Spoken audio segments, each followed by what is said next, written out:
Welcome to Bedtime Horror, your portal to scary stories.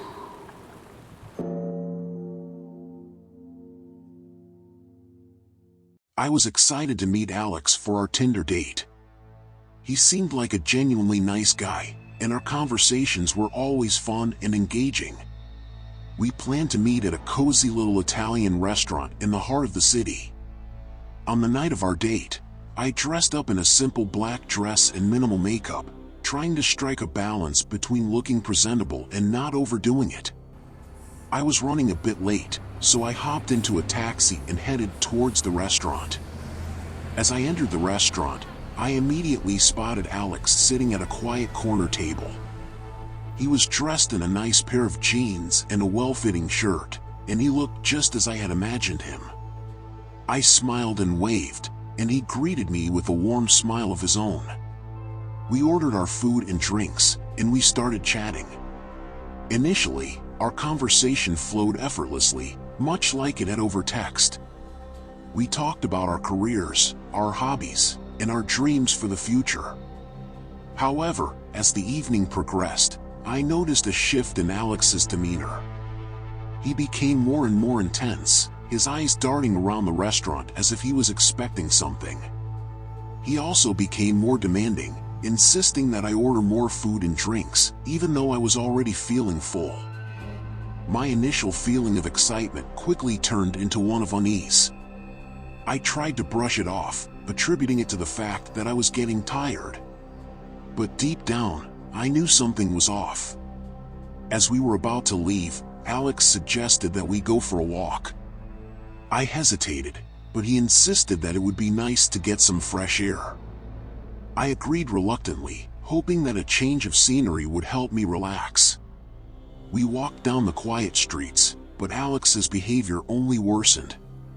He started talking about his ex-girlfriends in a possessive and resentful way, and he made several inappropriate comments about my appearance. I felt uncomfortable and threatened, but I didn't know how to react. Suddenly, Alex grabbed my arm and pulled me into a dark alleyway. My heart pounded in my chest, and I started to hyperventilate. I tried to pull away, but he was too strong. "What are you doing?" I managed to stammer. "I've been waiting for this," he growled, his eyes glinting with a predatory gleam. I was terrified. I knew that I was in serious danger. I tried to scream, but he clamped his hand over my mouth. I closed my eyes, bracing myself for the worst. But just as I thought he was going to attack me, I heard a loud noise. Alex looked up, startled, and I took the opportunity to break free from his grip. I ran as fast as I could, my heart pounding in my chest. I didn't stop until I reached a busy street, where I flagged down a taxi.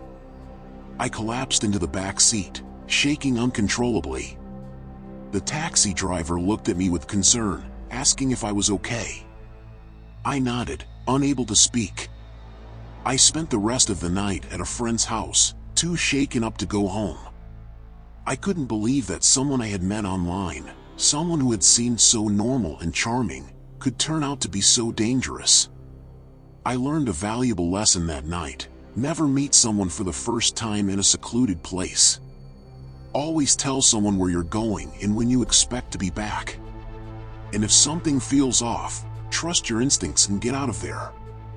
Even though I was traumatized by my experience, I'm grateful that I was able to escape unharmed. I'm also grateful for the support of my friends and family, who helped me get through that difficult time. I'm still using Tinder, but I'm definitely more cautious now. I'm more selective about who I meet, and I always meet in a public place, preferably with a friend.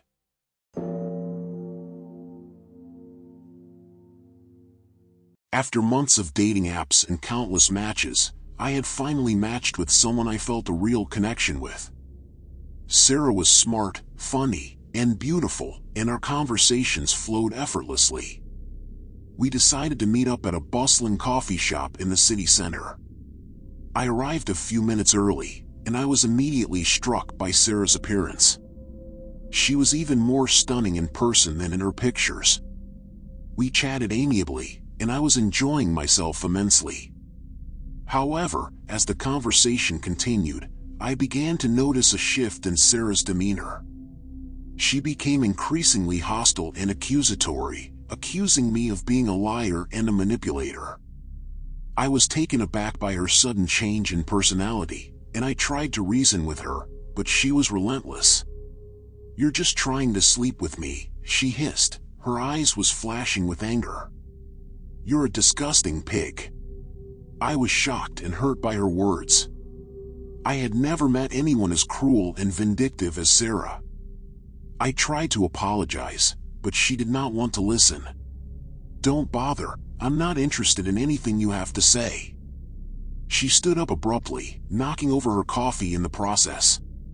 The barista rushed over to clean up the mess, but Sarah ignored him. Her eyes was fixed on me with a cold, dark, and scary look. "You're lucky I'm not calling the police," she snarled. "You're a creep." With that, she stormed out of the coffee shop, leaving me standing there in a state of shock and disbelief. I was shaken to my core by her outburst, and I felt violated and humiliated. I quickly paid for my coffee and left the shop, hoping to escape the scene of my humiliation. But as I walked down the street, I couldn't shake off the feeling of fear that had gripped me. I had never experienced anything like that before. I had always thought of online dating as a safe and convenient way to meet new people, but Sarah's experience had taught me a valuable lesson. You never really know who you're going to meet on the internet. In the aftermath of the date, I took some time to reflect on my experience. I realized that I needed to be more careful about who I met online, and I vowed to always meet in a public place with a friend. I also learned that I needed to trust my instincts. If something feels off, get out of there as soon as possible. I'm grateful that I escaped my date with Sarah unharmed, but it's a lesson I'll never forget. Online dating can be a great way to meet new people, but it's important to be aware of the risks. Always be cautious, trust your instincts, and never put yourself in a situation where you feel unsafe. Thanks for watching, and I hope this story was to your liking.